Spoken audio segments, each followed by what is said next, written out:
This is the End Times News Report. I'm Jake Morphonios. If you saw a pig that was cross-eyed, bow-legged, impotent, so fat that it couldn't even stand, having been created in a lab by scientists who combined pig DNA with human DNA, should you eat it? And does the apparent human female preference for larger men extend to the animal world? For answers to those questions, you're going to want to stick around.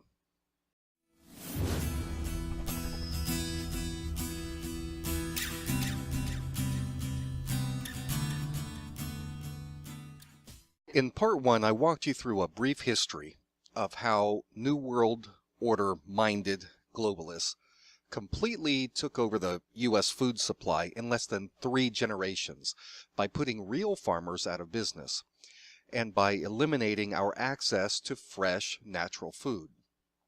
They killed farming in America by genetically engineering unnatural seeds that can only produce food for a single season, by engineering crops to require the use of expensive machines that average farmers could not afford, and by colluding with the chemical industry to create the need for expensive and very dangerous pesticides. Again, something outside the financial reach of the average farmer. In this video, I'm going to take a few minutes to discuss the scheme of these chemical companies, and also say a few words about FrankenFoods, the unnatural, genetically engineered food-like products that are being created in the corporate labs of today's mad scientists.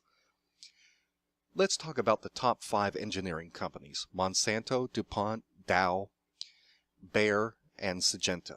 What do they all have in common? They're all chemical companies. What do you think chemical companies are there to do?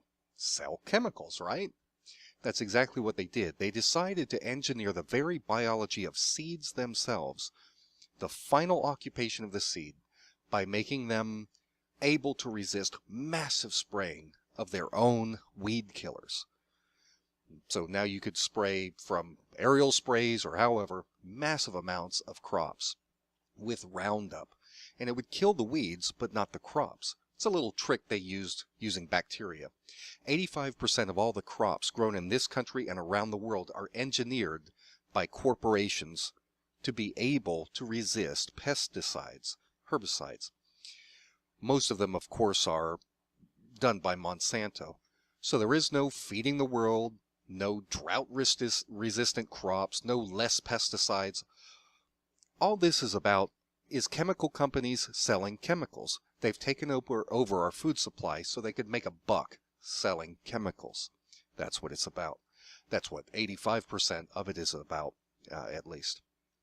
But what they haven't considered is the work of this guy back in the 18th century, dude named Charles Darwin. See, if you spray 150 million pounds of Roundup on crops and weeds, what happens to the weeds? They mutate, they adapt, they become resistant. So right now we've got 20 million acres in the U.S. that you can't kill the weeds. You can't use Roundup and kill them. Can't be done. So Dow Chemical came along and said, hey, we know the answer. 2,4-D to kill the weeds that Roundup could no longer kill. We're going to go back to using Agent Orange. Dow Chemical says we're going to take over Monsanto's business here that they've cornered. Monsanto counters and says, you know what? No, they're not. Here's what we're going to do. We're going to create dicamba-resistant crops. One of the most dangerous weed killers you can imagine because it volatilizes. That means under certain conditions, such as warm or rainy conditions, this stuff goes up in the air. It can travel for miles and drop back down on other crops. So if you're an organic farmer, say apple trees is your crop. It rains, here comes the heat. All of a sudden, this stuff drops down on your crops and wipes them out. There goes your whole crop. It's called volatilization. So a lot of farmers, a lot of organizations are opposing this at the USDA. There's a chemical arms race going on between these mega corporations. That's what this is. People say they don't want to see biological or chemical warfare going on in Iran, Iraq, whatever. But explain to me how it's okay for these same people to think that we can have a chemical arms race here in the U.S. spraying this junk on our food. It's insane. What's eventually going to happen if we don't stop this is 700 to 800 million more pounds of 2,4-D is going to end up poisoning our food, destroying wildlife, ruining our water supplies, and creating even more epidemics of disease. We have to do everything we can to stop this. What's eventually going to happen? This Agent Orange byproduct, the weeds are going to become resistant to that as well. And they're going to have to come up with something even more powerful, more deadly to try and deal with the weed problem. But they can't find anything else, at least not yet. So we've got hundreds of millions of acres of weeds, and the corporations so far haven't been able to figure out how to kill them. Meanwhile, the companies are making millions from their seeds, their genetically modified seeds. So what's the ethic here behind all this? What's going on? What is the pathology that leads to this insanity? It reminds me of the story of this guy who decided to treat pigs with human growth hormones. I watched this thing on the internet. This guy wanted to create a pig using human growth genes, a super pig. When you look at this pig that this guy created using human growth genes, this thing couldn't even stand up on its own legs. The genes hadn't worked the way that he had anticipated. The flesh and the muscles of the pig had overwhelmed the skeleton. It couldn't stand up on its own. They had to prop it up and hold it in place with a piece of plywood. The pig was cross-eyed, bow-legged, impotent. Looking at that thing was a tragedy. It was disgusting. It was an affront against nature itself. But you know what this guy's attitude was? Here's what he said. He said, the Wright brothers weren't successful in their first attempt either.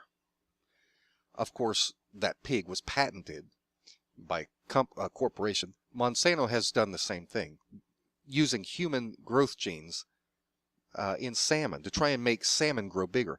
Now, most people, if they knew that their salmon had human DNA in it, they probably wouldn't eat it. So the corporation started playing around, and now they're trying to use other things, trying to engineer new ways of fattening up salmon, splicing in genes from other animals. We need to petition the FDA to oppose this kind of insanity. You can check out the Center for Food Safety on the internet to get more information on that. So what's wrong with that? What's wrong with salmon with human genes? It turns out that the big salmon have an advantage in reproduction over the smaller ones. The female salmon have been shown to prefer the larger salmon. Now, before I let this discussion digress, let me just keep going here. Unfortunately, because of the physiological changes in these salmon, there's a 1/3 greater death rate among the new salmon that are being created. So what you have is greater production of salmon due to the growth genes, the growth. What's being produced is an inferior fish. Independent university research found that if you only have 60 of these salmon and you release them out into a bay or accidentally or on purpose, out into a population of approximately 60,000 native salmon, within 30 generations, you'll have complete and total extinction of the natural salmon. That's scary. Once you release these salmon out into the wild, you can't recall them. You can't hunt down that one salmon and bring it back. Once it gets out into the open, it's done. So these are some of the ethical questions that are brought up by what the corporations are doing in creating these FrankenFoods. I could go on, but I'm not going to. We'll save that for another time. Please take a moment to click like on this video. Share it with your friends. Let's get the word out about genetically engineered foods, FrankenFoods, and start choosing to eat from organic, clean, pesticide-free sources wherever possible. Make that decision.